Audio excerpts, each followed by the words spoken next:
مجھے بھی ان کے جیسا گھر اور زندگی نصیب ہو جائے، میں بھی کسی شاندار کوٹھی میں بہو بن کر جاؤں، اور پھر شادی کے بعد بڑی سی گاڑی میں گہنے پاتوں سے لدی پھندی میکے کی دہلیز پر اتروں۔ مگر یہ میری خام خیالی تھی کہ یہ اپنی قسمت ہوتی ہے۔ ایک ہی ماں باپ کے بچے ہوتے ہیں، مگر ہر کسی کی تقدیر جدا جدا ہوتی ہے۔ شادی کے کچھ دنوں بعد تک دل بھاری رہا۔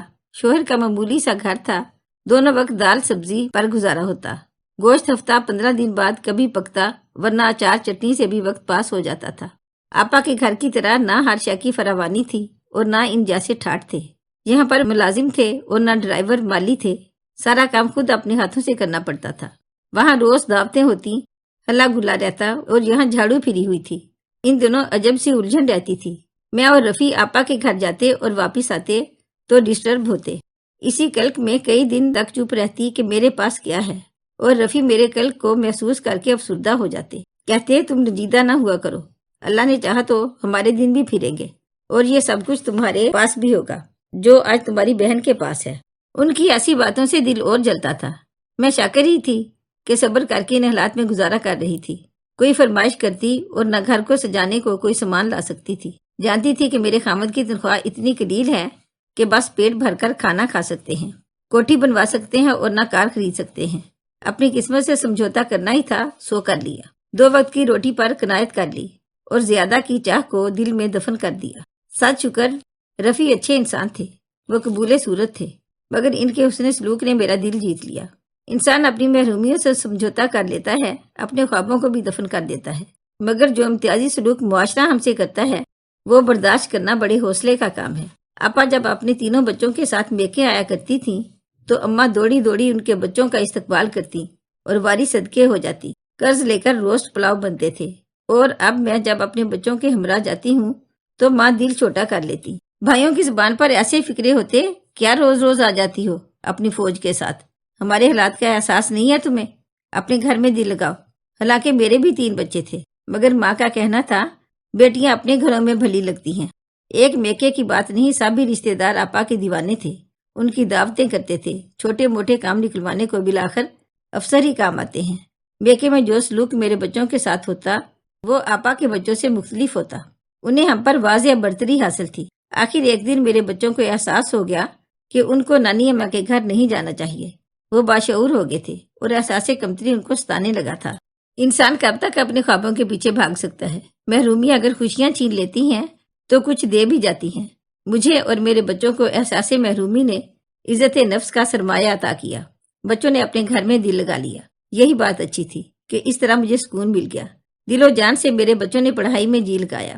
ہم نے آپا کے گھر جانا ترک کیا اور امی کے پاس بھی بلا ضرورت جانا ختم کیا۔ وقت نے کروٹ لی، بھائی بڑے ہو گئے، انہوں نے محنت کی اور پھر اپنا جنرل سٹور کھول لیا۔ مالی حالات سنبھل گئے تو ان کی شادیاں ہو گئی اور وہ اپنی زندگی میں مگن ہو گئے۔ میرے میاں کی قربانیاں رنگ لے آئیں۔ میں نے بھی اپنے شوہر اور گھر سے دل لگا لیا تھا۔ بچوں کو ہم نے باور کرایا کہ اب تم نے محنت کرنی ہے، پڑھنا ہے اور کچھ بن کر دکھانا ہے۔ بچوں نے دن رات پڑھائی میں دل لگا لیا۔ کامیابی نے ان کے قدم چومے۔ ایک دن ایسا آیا میرے 3 بچوں نے ٹاپ کیا اور مقابلے کے امتحان میں نمایاں پوزیشن سے کامیاب ہوئے۔ میرے بہنوئی کی اعلیٰ افسری نے جو اثرات ہمارے خاندان پر چھوڑے تھے، یہ اس کا پہلا مثبت رد عمل تھا کہ آپا کے شوہر کے ٹھاٹ باٹ دیکھ کر محنت کے راستے پر نکل گئے تھے، بالآخر افیسر ہو گئے۔ مدت بعد مجھے بھی وہی ٹھاٹ باٹ نصیب ہو گیا جو بڑی بہن کو اس کے خامد کی بدولت نصیب ہوا تھا، لیکن وہ اپنے بچوں کے معاملے میں خوش بخت ثابت نہ ہوئی۔ عیش و آرام نے ان کی اولاد کو سست بنا دیا۔ ان کے دلوں میں لگن کا وہ چراغ روشن نہ ہوا جو غربت نے میرے بچوں کے دلوں میں روشن کیا تھا۔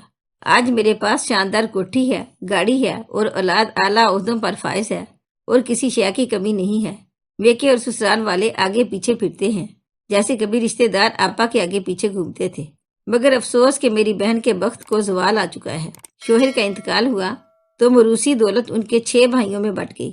آپا کے پاس کار کوٹھی تو ہے، مگر پہلے جیسے ٹھاٹ نہیں رہے کہ ٹھاٹ باٹ تو مرد کی سلامتی سے ہوتے ہیں۔ میں اب بڑے اعتماد کے ساتھ رشتہ داروں کے درمیان اٹھتی بیٹھتی ہوں کیونکہ اللہ پاک نے عزت دی ہے، اور اب میری باری ہے۔ وہی بڑی بہن جس کو کبھی ہماری غربت کا احساس نہ ہوتا تھا، اب ان کو ہمارے گزرے دنوں کی محرومیوں کا احساس ہوتا ہے۔ کہتی ہیں مائرہ واقعی مجھ سے غفلت ہوئی ہے، اپنی خوشیوں میں کھو گئی تھی، اپنوں کے دکھ کا احساس نہ رہا تھا۔ کوئی بات نہیں آپا، انسان کو اس وقت تک کسی کے دکھ کا احساس نہیں ہوتا جب تک اس کا اپنا دل غم آشنا نہ ہو جائے۔ تب بھی میں اس بات پر یقین رکھتی ہوں کہ اللہ پاک نے انسان کے لیے خوشیوں کے ساتھ غموں اور محرومیوں کو بھی لازم و ملزوم بنایا ہے۔ جب تک کسی کو کانٹا نہ چبھے اسے کیا خبر ہوگی کہ درد کیا ہوتا ہے؟ جب تک کسی پر مفلسی نہ آئے اسے کیوں کر علم ہوگا کہ فاقے کی اذیت کیسی بری شے ہوتی ہے۔ اس دنیا میں ہر شے کے معنی ہیں۔ اللہ تعالیٰ نے اپنی قدرت سے کوئی شے بے مقصد نہیں بنائی۔ بے شک اس رب العزت کی بنائی ہوئی کائنات کا یہ سارا نظام بے نقص اور مکمل ہے، مگر یہ انسان ہی ہے جو اس کی مصلحتوں کو نہیں سمجھتا۔ اگر آپ کو ہماری آج کی کہانی اچھی لگی ہو تو پلیز اسے لائک کریں، شیئر کریں اور مزید اچھی کہانیوں کے لیے ہمارے چینل کو سبسکرائب کریں۔ شکریہ۔